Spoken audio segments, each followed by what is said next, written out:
السلام علیکم ورحمۃ اللہ۔ محترم ساتھیو، آج آپ حضرات کے سامنے حضرت مولانا قاری حنیف ملتانی صاحب خطاب فرما رہے ہیں۔ عنوان ہے بیت المقدس کی بے حرمتی۔ شکریہ۔ سامعین کرام ضرور سنیے۔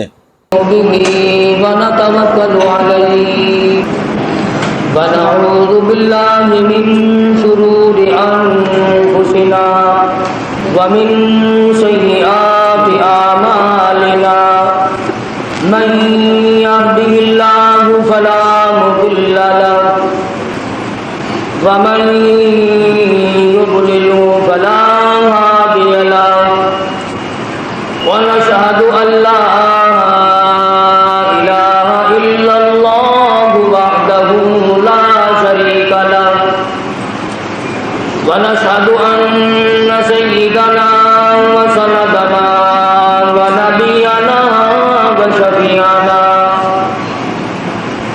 وهادينا ومرشدنا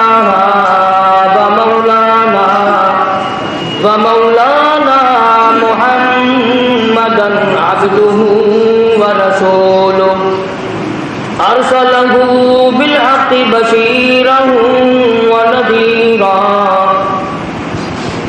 صلى الله تعالى عليه وعلى آله وصحابه وأزواجه وذرياته وبارك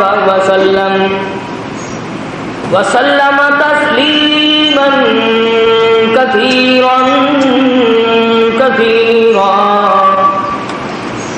أما بعد فأعوذ بالله السميع العليم من الشيطان الرجيم بسم الله الرحمن الرحيم إن الذين قالوا ربنا الله ثم استقاموا فلا خوف عليهم ولا هم يحزنون أولئك أصحاب الجنة خالدين فيها جزاء بما كانوا يعملون وقال النبي صلى الله تعالى عليه وسلم أرحم أمتي بأمتي أبو بكر وأشدهم في أمر الله عمر وأصدقهم على عثمان وأقواهم علي صدق الله مولانا العلي العظيم وصدق رسوله النبي الكريم ونحن على ذلك لمن الشاهدين والشاكرين والحمد لله رب العالمين اللهم صل على محمد وعلى آل محمد كما صليت على إبراهيم وعلى آل إبراهيم إنك حميد مجيد اللهم بارك على محمد وعلى آل محمد كما باركت على إبراهيم وعلى آل إبراهيم إنك حميد مجيد ہر چند ہو مشاہدہ حق کی گفتگو، ہر چند ہو مشاہدہ حق کی گفتگو، بنتی نہیں ہے بادہ و ساغر کہے بغیر۔ خداوند کریم نے قرآن کریم کی ان آیات میں اور پورے قرآن پاک میں حضرات صحابہ کرام رضوان اللہ تعالی علیہ مجمعین کی صفت و ثنا فرمائی، ان کے واقعات کو دہرایا، ان کی کی عظمت کو بیان فرمایا۔ آپ حضرات کو اچھی طرح سے معلوم ہے ملک میں، مسلمانوں میں، پوری دنیا میں یہودیوں کے خلاف غم و غصے کی لہر پائی جاتی ہے کہ ان یہودیوں نے بیت المقدس قبلہ اول کی بے حرمتی کی، مسلمانوں کو شہید کیا، اس کے بدلے میں ہم نے ہڑتال کی اور یہ بتایا کہ یہودیوں ہم تم سے ناراض ہیں، مگر صرف اتنے کہ ہم ہڑتال کرتے ہیں، مال تمہارا کھائیں گے، مال تمہارا پیئیں گے، کاروبار تم سے رکھیں گے، ایجنٹی تمہاری کرتے رہیں گے، صرف تھوڑے سے ناراض ہیں ہم۔ اور یہ کبھی نہ سوچا کہ بیت المقدس یہودیوں کے قبضے میں گیا کیوں، اور اس پر مسلمانوں نے کبھی غور نہ کیا کہ بیت المقدس کس ذات کے ہاتھ پر فتح ہوا تھا۔ آپ حضرات تاریخ پڑھتے نہیں، آپ کو تو صرف اتنا پتا ہے نا کہ نور جان نے نئی فلم کون سی بنائی۔ تم قطبوں کی ابدال ہو، غوثوں کی اولاد ہو، نیک آدمی ہو، جنت کے ٹھیکیدار ہو، تمہارا تاریخ سے کیا واسطہ؟ بیت المقدس لڑائی کر کے فتح نہیں ہوا تھا، بیت المقدس کو فتح کرنے والا وہ جوان ہے جس کو محمد عربی صلی اللہ علیہ وسلم نے اللہ پاک سے جھولی پھیلا کر مانگ کے لیا تھا۔ فاروق اعظم کے ہاتھ پہ بیت المقدس بغیر لڑائی کے فتح ہوا۔ جب تم نے فاروق اعظم کی توہین کی، بے ادبی کی، اللہ میاں کو یہ بات پسند نہ آئی کہ تمہیں میرے فاروق کا فتح کیا ہوا بیت المقدس بھی اچھا نہیں لگتا، فاروق بھی اچھا نہیں لگتا، جاؤ تم اس قابل نہیں کہ تم بیت المقدس میں نماز پڑھو، اللہ پاک نے یہودیوں کے قبضے میں دے دیا۔ اور آج بھی جب تک تم فاروق اعظم کی غلامی نہیں کرو گے، بیت المقدس نہ تم لے سکتے نہ تمہارا باپ لے سکتا ہے۔ آسان کام نہیں یہ جو صحابہ کرام نے کیے۔ تم بجائے ان کو آفرین کہنے کے، بجائے ان کو مرحبا کہنے کے، بجائے ان کو خراج تحسین پیش کرنے کے، بجائے ان کو خراج عقیدت پیش کرنے کے، صحابہ کرام جنہوں نے ایران فتح کر کے دیا، عراق فتح کر کے دیا، قسطنطنیہ فتح کر کے دیا، فلسطین فتح کیا، افریقہ فتح کیا، مصر فتح کیا، اور یہ تمام علاقے فتح کیے، بیت المقدس فتح کیا، صحابہ کرام کو گالیاں بکتے اور خود حکومت کرتے ہو۔ تم قائد اعظم کے آج تک احسان مند ہو کہ انہوں نے پاکستان بنایا، تم فاروق اعظم کے احسان مند کبھی نہ ہوئے کہ انہوں نے بیت المقدس فتح کر کے دیا۔ قرآن کریم صحابہ کرام کی عظمت بیان کرتا ہے بار بار، جگہ جگہ کوئی صورت ایسی نہیں، کوئی پارہ ایسا نہیں، کوئی جملہ ایسا نہیں جس میں صحابہ کرام کا اکرام نہ کیا گیا ہو، اور بار بار فرمایا او لوگو خبردار لا تسبوا اصحابی، او لوگو میری کالی کملی والے کے یاروں کو کچھ نہ کہو۔ بیت المقدس کا محاصرہ کیا ہوا ہے، 2 مہینے کا عرصہ گزر گیا، بیت المقدس فتح نہیں ہوتا۔ فاروق اعظم رضی اللہ تعالیٰ عنہ کو کمانڈر نے خط لکھا، بڑا مشکل مسئلہ ہے، بیت المقدس کی فتح ہونے کی کوئی شکل نظر نہیں آتی۔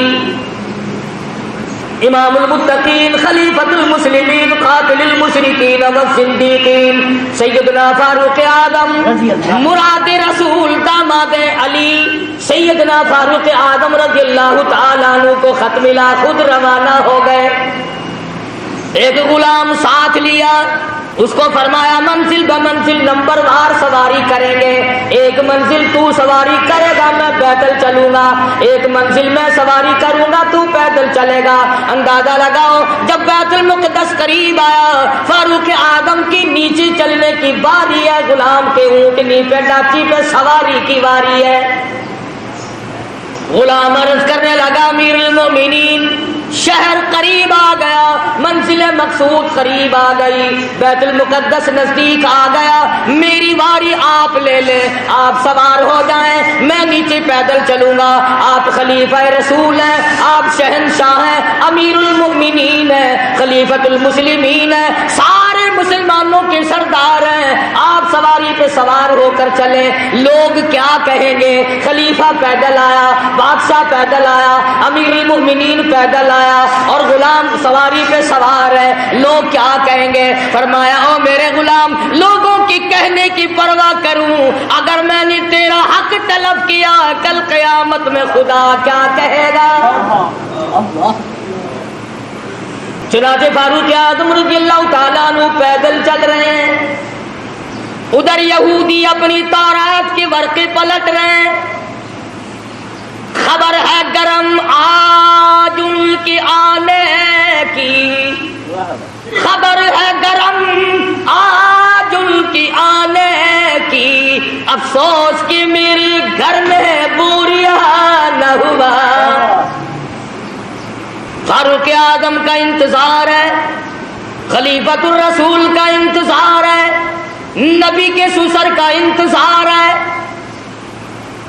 ورقے پلٹ رہے ہیں، نشانیاں دیکھ رہے ہیں، تورات میں موجود ہے بیت المقدس کو فتح کرنے والا نیچے نیچے آئے گا، اس کا غلام سواری پہ سوار ہوگا۔ غلام کہنے لگا امیر المومنین کپڑے تبدیل کر لو۔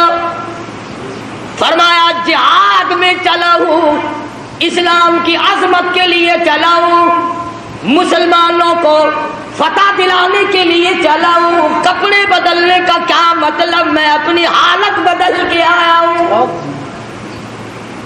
یہی تھے وہ لوگ جن کے بارے میں کہتا فنا فی اللہ کی تہ میں بقا کا راز مضمر ہے، جنہیں مرنا نہیں آتا انہیں جینا نہیں آتا۔ فاروق اعظم رضی اللہ تعالیٰ عنہ پیدل پیدل آ رہے ہیں، ہاتھ میں ڈاچی کی مہار پکڑی ہوئی ہے، غلام اوپر سوار ہے، تمام لوگ کوٹھوں پہ چڑھ کر دیکھ رہے ہیں، بیت المقدس کے یہودی، بڑے بڑے ان کے پادری، بڑے بڑے ان کے مولوی تورات لیے کھڑے ہیں، لباس کا نقشہ دیکھ رہے ہیں۔ سب سے بڑا یہودیوں کا مولوی آگے بڑھتا ہے، فاروق اعظم کے لباس کے پیوند گنتا ہے، 12 پیوند لگے ہوئے تھے،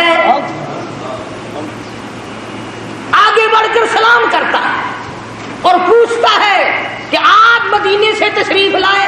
فرمایا ہاں میں حاضر ہوا ہوں۔ پوچھا آپ کا نام؟ فرمایا مجھے عمر ابن خطاب کہتے ہیں۔ اور یہ ڈاچی پہ اونٹنی پہ سوار کون ہے؟ فرمایا یہ میرا غلام ہے۔ کہ غلام کو سوار کر کے کیوں لائے؟ فرمایا کہ منزل بمنزل نمبر وار سواری کرتے آئے ہیں۔ تو یہودیوں کا مولوی کہنے لگا کم سے کم ہمارے پاس پہنچتے پہنچتے تو آپ کو سوار ہو جانا چاہیے تھا، یہ لوگ کیا کہیں گے، یہ مخلوق کیا کہے گی، یہ غیر مسلم کیا کہیں گے، مسلمانوں کا یہ بادشاہ۔ فرمایا میں کسی کے کہنے کی وجہ سے اپنے انصاف کو نہیں بدل سکتا۔ یہودیوں کا مولوی آگے بڑھا اور کہنے لگا امیر المومنین یہ چابیاں لو بیت المقدس کی، ہم غلامی کے لیے تیار ہیں۔ ہم نے فیصلہ کر رکھا تھا جب تک فاروق نہ آئے بیت المقدس نہیں دیں گے۔ اور مسلمانوں جس کی شکل کو دیکھ کر بیت المقدس کھل گیا، جس کے لباس کو دیکھ کر بیت المقدس فتح ہو گیا، جس کے عدل و انصاف کو دیکھ کر بیت المقدس ملا، جب تم نے اس کو گالیاں بکی، جب تم نے اس کو خاصب کہا، جب تم نے اس کو صحابی رسول سے نکالا، جب تم نے نعوذ باللہ فاروق اعظم کو ظالم کہنا شروع کیا، اللہ میاں نے بیت المقدس چھین کر یہودیوں کے حوالے کر دیا۔ آج بھی اگر صحابہ کرام کی غلامی کی جائے تو بیت المقدس 1 ہفتے میں لیا جا سکتا ہے۔ سمرقند بخارے کی مسجدوں کو جا کے دیکھ، ناچ گھر بنے ہوئے۔ جب لوگ چیز کو اصلیت پر نہیں رہنے دیتے، خدا پھر بدل دیا کرتا ہے نظام۔ ہم یوں نہیں کہتے کہ تم نے ہڑتال کر کے غلطی کی، ٹھیک ہے، ناراضگی کا اظہار کرنا چاہیے، مگر یہودیوں کی بوتلیں پیے بغیر تو تم زندہ نہیں رہتے۔ رات دن یہودیوں کا مال تمہارے ملکوں میں کھپتا ہے۔ اور میں آگے بڑھ کر کے کہوں یہودیوں کے بڑے بڑے ایجنٹ تمہارے ملک میں پھرتے ہیں، بیت المقدس سے تو ویسے تمہیں نکال دیا گیا، اب بیت اللہ اور حرم نبوی روضہ رسول اللہ سے نفرت دلانے کے لیے کتنے یہودیوں کے ایجنٹ پھرتے ہیں، یہ جو کہتے ہیں کعبے میں بیت اللہ میں امام کے پیچھے نماز نہیں ہوتی، روضہ رسول اللہ صلی اللہ علیہ وسلم کی مسجد میں امام کے پیچھے نماز نہیں ہوتی، خدا کی قسم یہ یہودیوں کے ایجنٹ ہے۔ یہ چاہتے ہیں کہ مسلمانوں کا اکرام توڑا جائے، مسلمانوں کے دلوں میں خانہ کعبہ کی عزت نہ رہے، روضہ رسول اللہ کی عظمت نہ رہے۔ آج اگر صحابہ کرام زندہ ہوتے، کسی کی کیا مجال تھی کہ مسلمانوں کے ملک پر یا قبلہ اول پر یہودیوں کا قبضہ برقرار رہ جاتا؟ تم جہاد کرو گے، سرخی پاؤڈر ملے پھرتے ہو، رات دن چھوکری بننے کے فکر میں لگے ہوئے ہو، تم جہاد کرو گے؟ وہ تو صحابہ کرام کو اللہ پاک نے شرف بخشا تھا، نگاہ نبوت نے ان کو اتنا رنگ دیا تھا، وہ پہاڑ کو پہاڑ نہیں سمجھتے تھے، دریا کو دریا نہیں سمجھتے تھے، سمندر کو سمندر نہیں سمجھتے تھے۔ کتنی بڑی مصیبت آئی ان پر، انہوں نے کبھی گلہ نہ کیا، کبھی شکوہ نہ کیا، کبھی برائی نہ کی، کبھی پچھتائے نہیں، ہائے ہم مصیبتوں کے شکار ہو گئے، ورنہ ہم یوں تھے۔ اور قرآن کریم خود کہتا ہے اِذْ جَاءُوكُم مِّن فَوْقِكُمْ وَمِنْ أَسْفَلَ مِنكُمْ وَإِذْ زَاغَتِ الْأَبْصَارُ۔ قرآن کریم خود کہتا ہے، صحابہ کرام کو کہتا ہے کہ تمہارے دلوں میں سانس اٹک گئے تھے، میں نے تمہاری مدد کی۔ وہ عمر فاروق جس کا لحاظ دریا کے پانی نے کیا، دریا کی زمین کو خط لکھ دیا، اور دریا اگر تو اللہ کے حکم سے بہتا ہے تو بہتا رہے، اور اگر شرکیہ باتوں سے بہتا ہے، لڑکی کی بھیٹ لے کر بہتا ہے، بکرے کی بھیٹ لے کر کے بہتا ہے، تیری ہمیں کوئی ضرورت نہیں، خشک ہو جا۔ تو شرک کر کے بیٹے مانگتا ہے، تو شرک کر کے کھیتی مانگتا ہے، شرک کر کے مقدمے میں جیتنا چاہتا ہے۔ فاروق اعظم فرماتے ہیں اگر تو بکرے کی بھیٹ لے کر پانی چلاتا ہے، اگر تو لڑکی کی بھیٹ لے کر رواں دواں ہوتا ہے، خبردار تیری کوئی ضرورت نہیں، اور اگر اللہ کے حکم سے بہتا ہے تو بہتا رہے، اگر اس کے خلاف کیا خبردار میں تجھے سزا دوں گا۔ فاروق کہتا ہے دریا کو سزا دوں گا۔ خط لے جا کر دریا کی زمین میں دفن کر دیا، 1400 سال گزر گئے، آج تک اس دریا کی زمین نے سورج کا بو نہیں دیکھا۔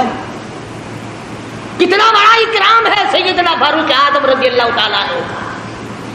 لوگ آئے، آتش فشاں پہاڑ سے لاوا نکلا، آگ نکل رہی ہے، بستیوں کو جلاتی جلاتی چل رہی ہے۔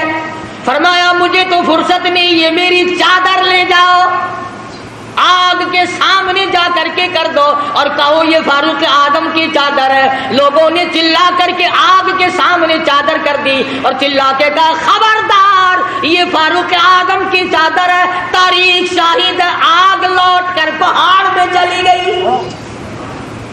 آگ نے اکرام کیا، آگ نے احترام کیا، دریا نے اکرام اور احترام کیا۔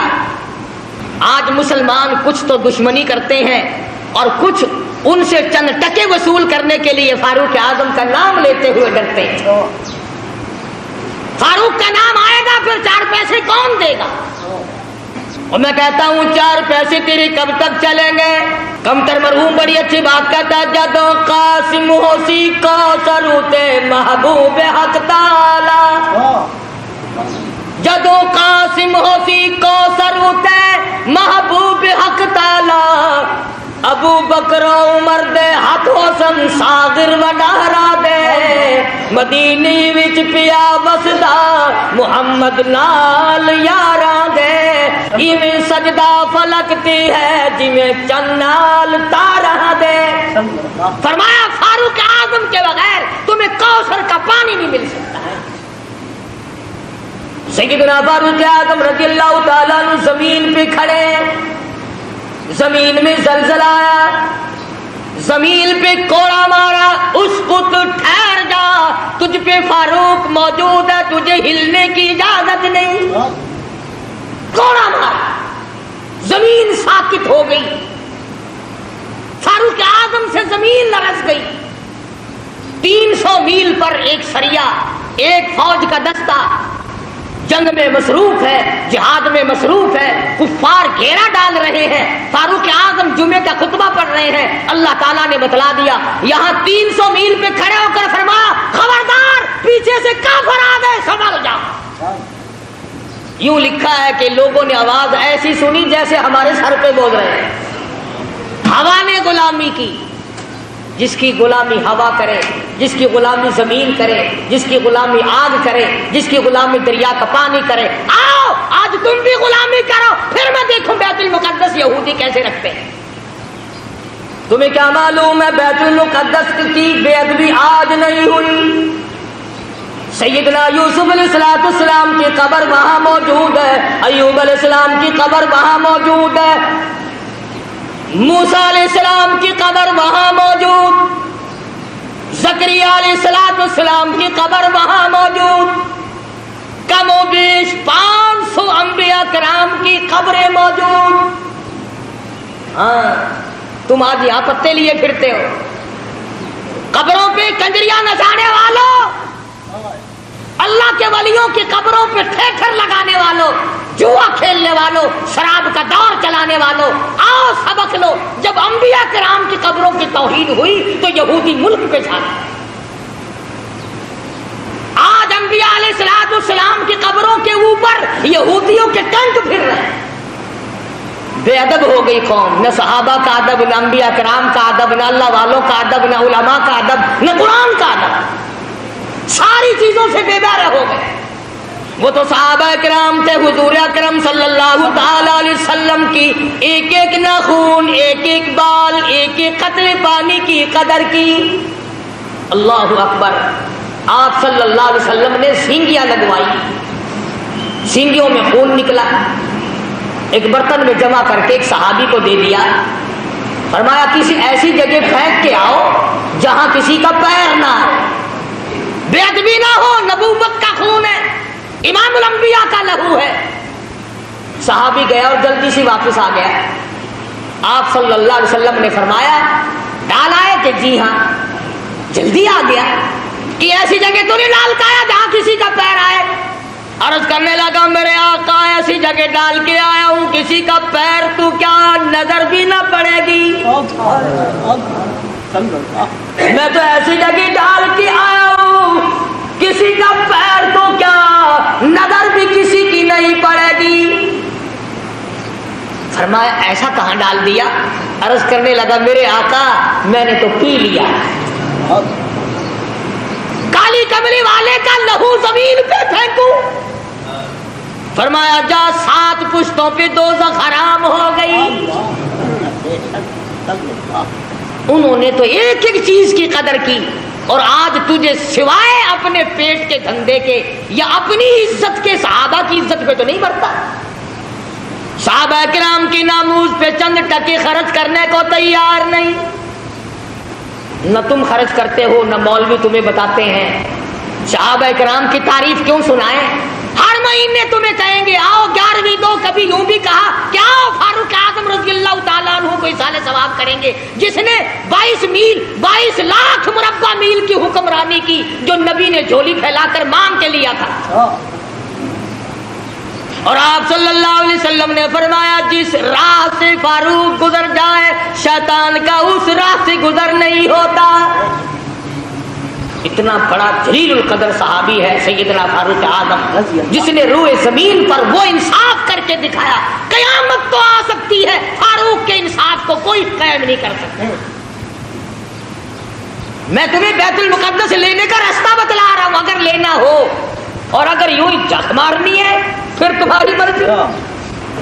فلاں شہر میں بھی ہڑتال ہوئی، فلاں شہر میں بھی ہڑتال ہوئی، فلاں جگہ گاڑی کھڑی ہوگی، فلاں جگہ ہوائی جہاز کھڑا ہو گیا. ٹھیک ہے، ہمیں اس سے انکار نہیں. مجاہد بنو، فوجی تیاری کرو، ہر نوجوان مجاہد بنے، فوجی ٹریننگ لے، ورنہ یہودی تمہیں مٹانے کے تمام سازشیں بنائے بیٹھے. یہودیوں کو پتہ چل گیا تمہارا کہ یہ تو عورتوں کا جہاد کرتے ہیں، ایمان اور اسلام کا جہاد نہیں کرتے. جو کماؤ گے وہ عورتوں پہ خرچ ہوگا. انہی کے سوٹ پورے نہیں ہوتے, انہی کے جوتے پورے نہیں ہوتے, انہی کے خرچے پورے نہیں. پوچھتا ہو لوگوں بتاؤ پورے سال کی کمائی کا حساب بتاؤ, کتنا تو نے اپنے اوپر خرچ کیا, کتنا تم نے اپنی بیوی بچوں پہ خرچ کیا, کتنا تم نے مقدمہ بازی پہ خرچ کیا, کتنا تم نے اپنے گھر پہ خرچ کیا. اور اللہ کا محبوب محمد عربی صلی اللہ علیہ وسلم تم سے پوچھتا ہوں میرا کلمہ پڑھنے والوں, آؤ مجھ پر میرے صحابہ پہ تیرا کتنا خرچ ہوا, کیا خرچ ہوا ہے تمہارا میدان میں آ کر کے بتلا. آپ صلی اللہ علیہ وسلم نے تو ایسی جماعت تیار کی تھی کہ معذور بھی پیچھے نہ رہے, محتاج بھی پیچھے نہیں رہتے تھے. اور پہلے بھی میں نے کئی مرتبہ عرض کیا کہ مغرب کی نماز کے بعد حضور اکرم صلی اللہ علیہ وسلم نے فرمایا کہ مدینے کی فلانی یہودیہ عورت شاعرہ ہے, شعر کرتی ہے, میری توہین کرتی ہے, آج میرا دل دکھا ہے, کون ہے جو اس کو قتل کرے. اور یہ فرما دیا جو اس کو قتل کرے گا میں محمد الرسول اللہ صلی اللہ علیہ وسلم جنت کا وعدہ کرتا ہوں. مسجد نبی میں آپ صلی اللہ علیہ وسلم نے یہ فرمایا. ہر صحابی نے یہ اعلان سنا, بلا سرکار کی زبان سے اعلان سنے, مدینہ منورہ ہو, صحابہ کرام کی جماعت ہو, اور آپ نے دکھے دل سے فرمایا مجھے صدمہ پہنچا, فلانی عورت میرے خلاف شعر کہتی ہے, میری توہین کرتی ہے, مجھے تکلیف ہوئی, کون ہے جو اس کو قتل کرے, میں جنت کا وعدہ کرتا ہوں. جتنے صحابہ کرام تھے تمام نے ارادہ کر لیا میں کروں گا, وہ کہتا ہے میں قتل کروں گا, وہ کہتا ہے میں قتل کروں گا. مدنی کریم صلی اللہ تعالی علیہ وسلم کا دیوانہ پروانہ محتاج لاچار مجبور نابینا صحابی عبداللہ بن ام مکتوم مسجد کے کونے میں ایک طرف جا کے سر سجدے میں رکھ کر رونے لگا, الہی اور میرے پروردگار کسی حملے میں جانے کے قابل میں نہیں, حملہ میں نہیں کر سکتا, حملہ میں نہیں روک سکتا, تیرے محبوب نے جنت کا وعدہ فرمایا, میں تیری منت کرتا ہوں میرے پروردگار تو بے نیاز ہے, اس عورت کا قتل تو میرے نصیب کر دے. آپ سارے سمجھدار بیٹھے ہیں, حضور کی منشا یہ تو نہیں تھی, آپ صلی اللہ علیہ وسلم کی منشا یہ تو نہیں تھی کہ عبداللہ بن ام مکتوم بغیر آنکھوں والا آدمی جا کے قتل کرے. آپ نے تو مدینے کے جوانوں کے لیے اعلان کیا تھا, بہادروں کے لیے اعلان کیا تھا, مجاہدوں کے لیے اعلان کیا تھا. آپ نے تو مدینے کے جو جرأت مند شجاع جوان تھے ان کے لیے اعلان کیا تھا. اور جب جنت کا نام سنا عبداللہ بن ام مکتوم نے رو رو کر آنسو بہا دیے, یا اللہ تیری کریمی کا صدقہ مانگتا ہوں مجھے عطا کر دے. اور دعا مانگی, عشاء کی نماز پڑھی. بتائیے کون صحابی ہے؟ اللہ اکبر. پھٹے ہوئے کپڑے تھے اس کے, پرانے کپڑے تھے, اور آپ کی خدمت میں آیا مسئلہ پوچھنے, آپ کی خدمت میں آیا دین کا مسئلہ پوچھنے. آپ کے پاس بیٹھا تھا ابو جہل, آپ کے پاس بیٹھے تھے بڑے بڑے کفار کے سردار. توجہ کرنا, آپ کے دل میں یہ بات آ گئی کہ یہ نابینا آ گیا, محتاج پرانے کپڑوں والا, یہ بڑے بڑے امیر اب اٹھ کے چلے جائیں گے. اچھی بھلی تبلیغ سن رہے تھے, میری ان کی بات چیت ہو رہی تھی, شاید یہ ایمان لے آتے. اب اس میلے کپڑوں والوں کو دیکھ کر یہ اٹھ جائیں گے. نبی کے دل میں بات آئی اتنی سی, یہ میلے کپڑوں والا, پھٹے پرانے کپڑوں والا, یہ محتاج نابینا اس وقت کیوں آ گیا؟ فوراً جبریل آیا, قرآن لے آیا, عبس وتولی ان جاءہ الاعمی. اور میرے محبوب کیا میرے ایک نبی نے کو دیکھ کر آپ نے تیوری چڑھائی, منہ پھیر لیا؟ کیوں رو گردانی کی, کیوں اعراض کیا؟ غریب کو دیکھ کر آپ تنگ کیوں ہوئے؟ جن امیروں کو اسلام کی دولت دینا چاہتے ہو, وما یدریک لعلہ یزکا, مجھے اپنی کبریائی کی قسم ان دولت مندوں کو میں نے ایمان دینا ہی نہیں. آپ نے روگردانی کیوں کی, آپ نے اعراض کیوں کیا, آپ نے تیوڑی پگڑی کیوں چڑھائی؟ اللہ پاک نے محبوب دو عالم صلی اللہ علیہ وسلم کو جھڑکی دی، خبردار میرے غریب سے آ کر منہ چڑھا۔ یہ وہ صحابی ہے جس کے بارے میں اللہ پاک نے اپنے نبی کو بھی ڈانٹ دیا تھا۔ خدا جانے اس کے دل میں دین و ایمان کی، ایمان اور قرآن کی اور نبی کی کتنی عظمت ہوگی، جس کا گواہ خدا بنا، جس کا حمایتی خدا بن کر آیا۔ سجدے میں پڑھ کے دعا مانگ لی، عشاء کی نماز کا انتظار کیا، عشاء کی نماز پڑھ کر پوچھتا پچھاتا اس عورت کے مکان پہ پہنچا، نابینا آدمی تلوار ہاتھ میں، جو دیکھے وہی مذاق سمجھے، حافظ جی آج کہاں چلے، تلوار آپ کا تلوار کا کیا محل ہے، کیا کرو گے؟ لگا بھائی اللہ کا سہارا لے کے چلا ہوں، مانگا ہے اس سے جو مل گیا تو۔ نبی کا وعدہ جنت کا ہے، سبحان اللہ۔ مکان معلوم کر لیا، دیوار کے اوپر سے پھاند کر اندر چلا گیا۔ وہ یہودی عورت سوئی ہوئی تھی یہودی عورت، سوچا اگر یوں وار کروں گا تو بچ نہ جائے، سینے پہ تلوار رکھ کر وزن دے دیا، 2 ٹکڑے ہو گئے، قتل کر دیا نبی کی دشمن عورت کو۔ میرے تیرے جیسا ہوتا اسی وقت کہہ دیتا آؤ میرے نام کا نعرہ مارو۔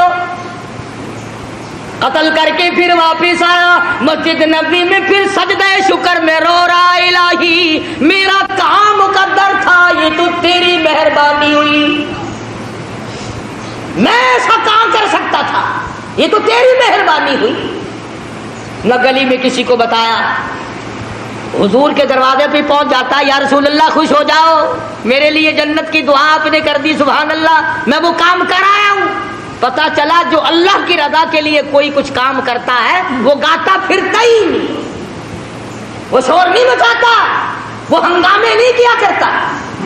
اسی کو کہتا ہے کہ لب بندو چشم بندو گوش بند تاب بینی سر حق برما بخن۔ عشق کا مزہ تو تب آتا آنکھیں بند ہو جائیں، زبان بند ہو جائے، دل ہی دل میں محبوب سے گفتگو ہوتی رہے۔ کہتے ہیں نا دل کے آئینے میں ہے تصویر یار، جب جی چاہا گردن جھکا کے دیکھ لی۔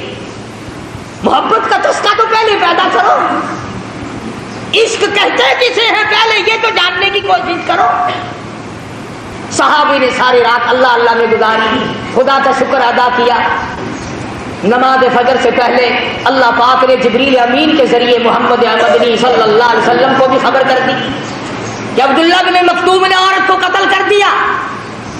آپ نے فجر کی نماز پڑھائی، سبحان اللہ۔ لوگوں، ان لوگوں کے مقدر کو کیا کہو گے جو سرکار کے پیچھے نمازیں پڑھا کرتے تھے، جن کا امام امام الانبیاء ہو، جن کا امام کالی کملی والا ہو، شہنشاہ کائنات ہو، مفخر موجودات ہو، محمد عربی صلی اللہ علیہ وسلم جن کے امام ہو، مقتدی کیسے ہوں گے؟ سلام پھیرنے کے بعد تمام لوگ اٹھ کے چلنے لگے۔ آپ نے فرمایا ٹھہر جاؤ، میں تمہیں جنتی آدمی کی زیارت کراؤں گا۔ صحابہ بڑے حیران ہوئے کہ جنتی کون آج آ گیا؟ او پرلے کونے میں سے ہاتھ پکڑ کر لائے ہیں آپ صلی اللہ علیہ وسلم، سبحان اللہ۔ اس جوان کا کتنا خوش نصیبہ، کتنا اونچا مقدر۔ آپ ہاتھ پکڑ کر لائے، بیچ میں کھڑا کر دیا، فرمایا دیکھو جس نے جنتی آدمی کی زیارت کرنی ہو وہ عبداللہ بن ام مکتوم کو دیکھ لے، اس کے کپڑے دیکھو، اس کا لباس دیکھو، اس کا حلیہ دیکھو، اس کی وضاقتہ دیکھو، پر اس کے لیے جو جنت کا میں نے وعدہ کیا تھا وہ بالکل پکا ہے۔ اس عورت کو رات اس نے قتل کر ڈالا۔ سارے صحابہ حیران، لے بھائی ہم تو سوچ رہے تھے کل دن میں اس کا مکان دیکھیں گے، پتہ لگائیں گے، پھر اس کا رگڑا نکال لیں گے، یہ تو عبداللہ بن مکتوم نابین نہیں، اچھا رہا راتوں رات ہی ہاتھ مار گیا۔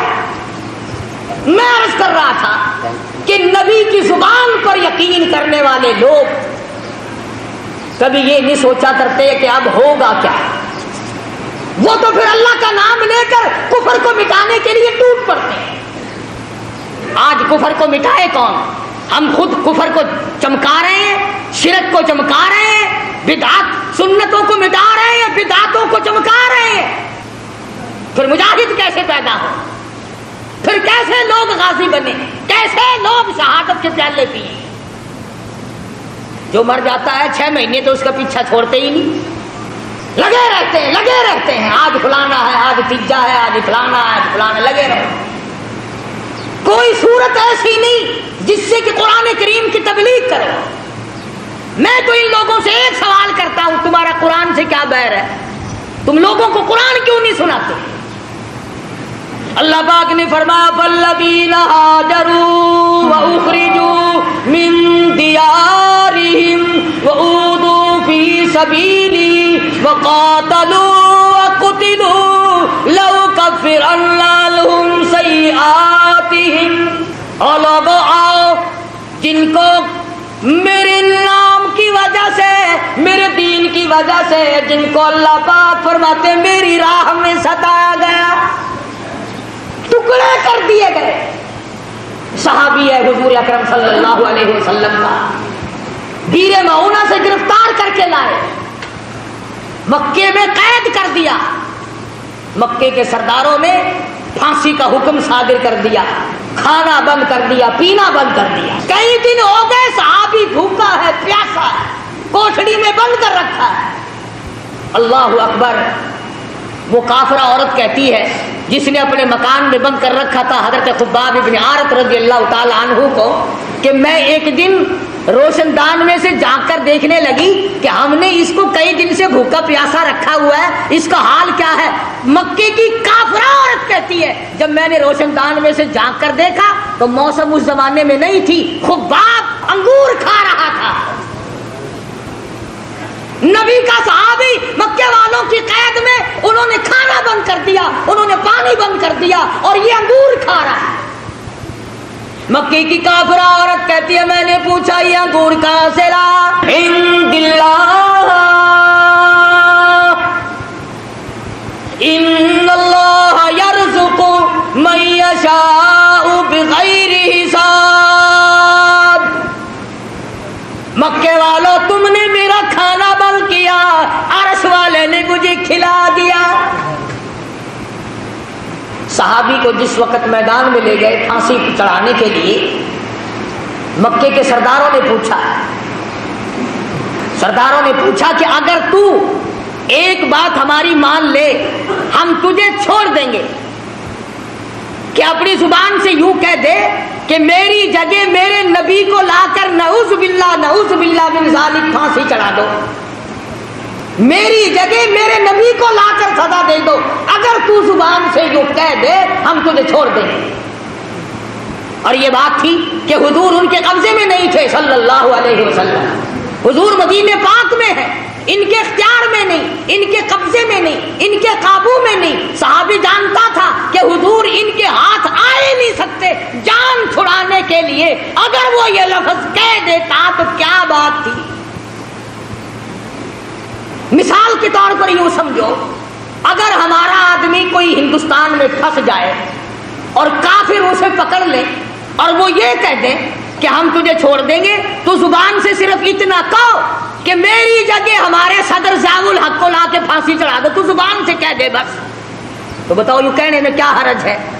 اسے پتا تو ہے کہ ہمارا صدر ان کے اختیار میں تو ہے نہیں, ان کا اختیار ہی نہیں, ان کی وہاں حکومت ہی نہیں, ان کی وہاں سرداری نہیں, ان کا وہاں چودراہٹ ہی نہیں چلتا. جان بچانے کے لیے اتنی بات کہنے میں کیا حرج تھا؟ مگر حضرت خباب رضی اللہ تعالیٰ عنہ فرمانے لگے اس ظالموں زبان بند کرو, اور کمینوں بھونکو مت, میری جان کا تم قیمہ بنا سکتے ہو مگر میں ہرگز یہ بات گوارا کرنے کو تیار نہیں, میرے آقا کے قدم مبارک میں کوئی کانٹا چبھے میں یہ گوارا نہیں کر سکتا, میں یہ برداشت نہیں کر سکتا. تم میرا جو چاہو کرو, میرے آقا کا تم کچھ نہیں بگاڑ سکتے, اور نہ میں اپنی زبان سے ایسی بات کہنے کو تیار. مکے کے کافر آ کے کہنے لگے کوئی تیری آخری آرزو ہو, کوئی تیری تمنا ہو, کوئی پیغام کسی کو دینا ہو. صحابی کہنے لگا صرف ایک آرزو اور صرف ایک حسرت, صرف ایک تمنا, مجھے آخری وقت میں 2 رکعت نماز ادا کرنے دو. ہاں تم تو جوانی میں نماز نہیں پڑھتے, تم تو مزدوری کرنے میں نماز نہیں پڑھتے, تم تو خالی بیٹھے ہوئے نماز نہیں پڑھتے, تم تو کنجریوں کے گیت سنتے ہوئے ٹیپ پر بیٹھے سارا دن برباد کر دیتے ہو, نماز نہیں پڑھتے. عورتیں گپے مارتی رہیں گی, نماز نہیں پڑھیں گی, کھاویں گی اچھا, پہنیں گی اچھا, نماز پڑھتے ہوئے ناک لڑتا, نماز نہیں پڑھنی. صحابی مدنی کریم صلی اللہ تعالی علیہ وسلم کا کہنے لگا, آخری وقت میں مجھے 2 رکعت نماز ادا کرنے دو. اجازت دے دی مکے والوں نے. صحابی نے وضو کیا, 2 رکعت نماز ادا کی اور دعا مانگی, الہی میں سولی پہ چڑھنے والا ہوں, میں پھانسی لگنے والا ہوں. اپنے آپ کو خطاب کر کے خباب کہتا ہے, او میری جان ایمان اور اسلام کے لیے سولی چڑھ جا, او میرے چمڑے تو ڈھڑ جا, او میرے لہو تو بہہ جا, او میری چربی تو خشک ہو جا, اور اے میری روح تو جا کر کالی کملی والے سے میرا آخری سلام کہہ دے, میرا آخری سلام محمد عربی صلی اللہ علیہ وسلم کی خدمت میں پہنچا دے. ادھر مکے والوں نے حضرت خباب کو پھانسی چڑھایا, خبیب کو, اور ادھر جبریل نے حضور کی خدمت میں خبیب کا سلام پہنچایا. حضور صلی اللہ علیہ وسلم کی آنکھوں میں آنسو آ گئے, فرمایا او مدینے والوں, میرے خبیب کو مکے والوں نے پھانسی چڑھایا. صحابہ کرام نے پوچھا آپ کو کیسے پتا چلا؟ فرمایا جبریل اس کا سلام لے کر آئے. آخری سلام پھانسی چڑھتے وقت, سولی چڑھتے وقت صحابی نے حضور کی خدمت میں عرض کیا. آج ہم مرتے وقت کسی کو درود شریف یاد نہیں, کسی کو استغفار کا مزاج نہیں, قرآن کریم کے عادی نہیں, یا بچوں کی طرف دھیان رہے گا, یا بیوی کی طرف دھیان رہے گا, یا بنگلے اور کوٹھی اور مکان کی طرف توجہ رہے گی, یا اپنے کاروبار کی طرف دھیان کرتے, غرضے کے دنیائی کا دھیان کرتے کرتے ہم لوگ مر جاتے ہیں. ہمیں مرتے وقت حضور کا تصور بھی نصیب نہیں, درود شریف بھی نصیب نہیں. بے شمار صحابہ کرام ہیں اس قسم کے جنہوں نے قربانیاں دی. آج صحابہ کرام کی قربانیوں کی قدر کرنے کے بجائے ان کا مذاق, ان کے خلاف, ان کی توجہ کو اپنی طرف سے ہٹانا کیا طریقہ کار ہے؟ حضور اکرم صلی اللہ علیہ وسلم نے وہ جماعت تیار کی, نگاہ نبوت سے تیار کی, خود تعلیم دی, خود ان کا تزکیہ نفس کیا, خود ان کے دلوں کو جلا بخشی, اور ایسی فوج تیار کی کہ 10 دن کے بھوکے بھی کفار کو کھا جایا کرتے تھے, کئی دن کے پیاسے بھی کفار کو تباہ کر دیا کرتے تھے.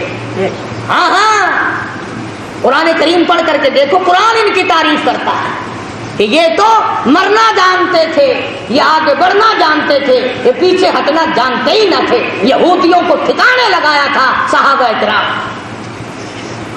آج امریکہ کے یہودی, آج روس کے یہودی, آج اسرائیل کے یہودی, آج ہندوستان کے یہودی, آج پوری دنیا کے یہودی ہمارے بارے میں یہ جان چکے ہیں کہ اب یہ مسلمان کچے پکے ہی ہیں, یہ وہ مسلمان نہیں, یہ وہ بلال والی مسلمانی نہیں رکھتے, یہ سلمان فارسی والی مسلمانی ان کے پلے نہیں, فاروق اعظم والا اسلام ان کے پلے نہیں, یہ مکر کرتے ہیں.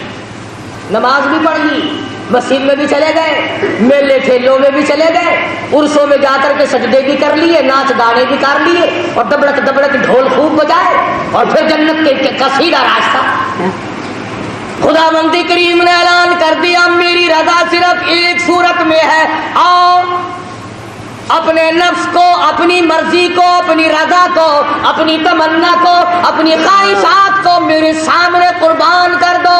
ان اللہ اشتری من المؤمنین انفسهم واموالهم بان لهم الجنہ. لوگوں آؤ میرے ساتھ کاروبار کرو, جان میرے حوالے کرو اور میری رضا خرید لو, میری جنت خرید لو, میرے بنائے ہوئے اعلیٰ درجے کے بالا خانے خرید لو, یہ تمہارے لیے میں نے بنایا. تو مسلمان کبھی بھی اپنے آپ کو پیچھے نہیں رکھتا. آج ہمت باندھو, پریکٹس کرو, فوجی تیاری کرو, جرت پیدا کرو, بہادری پیدا کرو, بدماشی چھوڑو. زناکار قوم کبھی مجاہد نہیں بنا کر سکتی. فرمایا لا یزنی زان ہوا مومن او کما قال النبی صلی اللہ علیہ وسلم، زانی جس وقت زنا کرتا ہے اس کا ایمان نکل کر چلا جاتا ہے. لا یسرق سارق حین مومن او کما قال النبی صلی اللہ علیہ وسلم. فرمایا چور جب چوری کرتا ہے اس کا ایمان نکل کر دور چلا جاتا ہے. چوری چھوڑو، زنا اور بدکاری چھوڑو، بدماشی چھوڑو، بدعمالی چھوڑو، ملاوٹ کو تباہ کر دو، نیتوں کو صاف کر لو، پھر دیکھو قدرتی دل میں کتنا بڑا جذبہ پیدا ہو. ورنہ بدماش قوم کبھی مجاہد نہیں بنا کرتی. کیا کھیل بن گیا. اچھے بھلے سمجھدار لکھے پڑھے گانے بجانے میں پھنس کر کے رہ گئے. مسجد میں ڈھول تو بجا نہیں سکتے، تھوڑی سی شرم آتی ہے، آگے چل کر شاید وہ بھی شروع ہو جائے. ہارمونیم سرنگی تو نہیں کھڑکا سکتے، مگر صبح کو نماز کے بعد قرآن نہیں پڑھتے. ہر آدمی لاؤڈ اسپیکر کھول کے لگا ہوا ہے، بڑا لطف آیا سویرے سویرے. قرآن نہیں پڑھتے. پتہ نہیں کائے میں لطف آیا سویرے سویرے. ناشتے میں لطف آیا، کچھ کھیر کھانے میں لطف آیا، پتہ ہی نہیں کائے میں لطف آیا. غزلیں گاتے ہیں مسجد میں ہر وقت، قرآن نہیں پڑھتے. اور میں کہتا ہوں خدا کے قرآن کو کی چوری نہ کرو، خدا کے قرآن سے منہ نہ پھیرو، لوگوں کی توجہ نہ ہٹاؤ. اللہ پاک کہتا بہذا کتاب انزلناہ مبارک فاتبعوہ واتقوا لعلکم ترحمون. سبحان اللہ. اللہ پاک کے نبی نے فرمایا جس گھر میں قرآن پڑھا جاتا ہے، توجہ کرنا، حدیث عرض کر رہا ہوں نبی کی، میرے تیرے نبی کی. فرمایا جس گھر میں، جس دکان میں، جس جگہ پہ اللہ کا قرآن پڑھا جاتا ہے، آسمان والوں کو وہ گھر اس طرح نظر آتا ہے جیسے زمین والوں کو 14ویں کا چاند نظر آتا ہے. قرآن چھوڑ دیا. صبح اٹھتے ہی قوالی شریف قوالی شریف. قرآن لڑتا ہے، کاٹتا ہے قرآن، قرآن پڑھتے پھانسی لگتی ہے. ایک لفظ الف لام میم 3 لفظ ہیں. میرے نبی نے فرمایا 30 نیکیاں مل گئی. الف لام میم 3 حرف پڑھنے سے 30 نیکیاں مل گئی. 10 گناہ معاف ہو گئے، 10 درجے بلند ہو گئے ایک ایک لفظ کے بدلے میں. گویا 300 خطائیں معاف ہو گئی، 300 درجے بلند ہو گئے، 30 نیکیاں مل گئی. الف لام میم اتنا لفظ کہنے کا. تو فرمایا نبی کریم صلی اللہ علیہ وسلم نے جو آدمی یا عورت یا مرد صبح سورت یاسین کی تلاوت کرتا ہے، جو آدمی صبح سورت یاسین کی تلاوت کرتا ہے، عورت ہو یا مرد، سنو کالی کملی والے کا فرمان ہے صلی اللہ علیہ وسلم. فرمایا کہ اللہ پاک نے یوں فرمایا کہ اس دن سارا دن کے حادثے سے، شر سے، فتنے سے، نقصان سے، مال کے نقصان سے، جان کے نقصان سے، کاروبار کے نقصان سے اللہ پاک فرماتے ہیں میں قسم کھاتا ہوں کہ سارا دن کا ذمہ وار میں بن جاتا ہوں. سارا دن کا ذمہ وار میں بن جاتا ہوں. یہ سورت یاسین تو نہیں پڑھتے، نہ سیکھتے ہیں، نہ سکھاتے ہیں، نہ عورتیں سیکھتی ہیں، نہ مرد سیکھتے ہیں، نہ بوڑھی عورتیں سیکھتی ہیں، نہ بوڑھے مرد سیکھتے ہیں. اور قبر کے کنارے لگے ہوئے ہو. اور سنو نبی پاک صلی اللہ علیہ وسلم کا ارشاد، فرمایا سورت یاسین اگر کوئی قبرستان میں پڑھ کر ایصال ثواب کر دے مردوں کے لیے تو ایک دن کی سورت یاسین سے 40,000 مردوں کی نجات. تم نے اس قرآن کو کیا سمجھا ہے؟ رحمت اس میں، برکت اس میں، سعادت اس میں، سکون اس میں، راحت اس میں، ایمان اس میں، جنت اس میں، خدا کی رضا اس میں، نبی کی غلامی اس میں، سب کچھ اللہ کے قرآن میں ہے. قرآن پڑھتے ہوئے تمہیں پھانسی لگتی ہے؟ تلاوت کیا کرو صبح شام اٹھ کر، اپنے بچوں کو کراؤ، خود کرو، گھروں میں عورتیں تلاوت کریں. انشاءاللہ بیماریاں چلی جائیں گی، گھر کے تنازع نکل جائیں گے، جھگڑے نکل جائیں گے، رحمت ہی رحمت ہوگی. اللہ پاک مجھے اور آپ کو عمل کی توفیق عطا فرمائے. وآخر دعوانا الحمدللہ صلی اللہ علیہ وسلم سیدنا مولانا محمد النبی امی الہاشمی وعلی آلہ وصحبہ برۃ الکرام. ربنا آتنا فی الدنیا حسنۃ وفی الآخرۃ حسنۃ وقنا عذاب النار۔ کئی ساتھیوں نے بیماروں کو شفا کی دعا کے لیے درخواست کی ہے، اللہ تعالیٰ سب کو شفا عطا فرمائے۔ ہماری بستی میں ہمارا پڑوسی کالو کا بیچارہ کئی دنوں سے بیمار ہے، اللہ پاک اپنے فضل و کرم سے صحت عطا فرما، سب بیماروں کو شفا عطا فرما، سب کو تندرستی عطا فرما، مالک کائنات سب کی بگڑی بنا دے، اے اللہ اجلوں کو بسا دے، الہ العالمین بچھڑوں کو ملا دے۔ کئی ساتھی مقدموں میں پریشان ہے، اللہ پاک اپنا کرم و فضل فرمائے، اللہ پاک ظالم کے ظلم سے بچا، شریر کی شرارت سے بچا، حاسد کے حسد سے بچا، ظالم کے ظلم سے بچا، ہر فتنے اور ہر حادثے سے ہم سب کی حفاظت کر، اپنی پناہ اور اپنی امان میں جگہ عطا فرما، یا اللہ سب کے کاروبار میں برکت عطا فرما، یا اللہ اپنے فضل و کرم سے جتنی فصل کھڑی ہے اس میں خیر و برکت عطا فرما، خیر و برکت سے ساری فصل کو اگوا، یا اللہ آندھی سے، بارش سے، اولوں سے ایک ایک دانے کی حفاظت فرما۔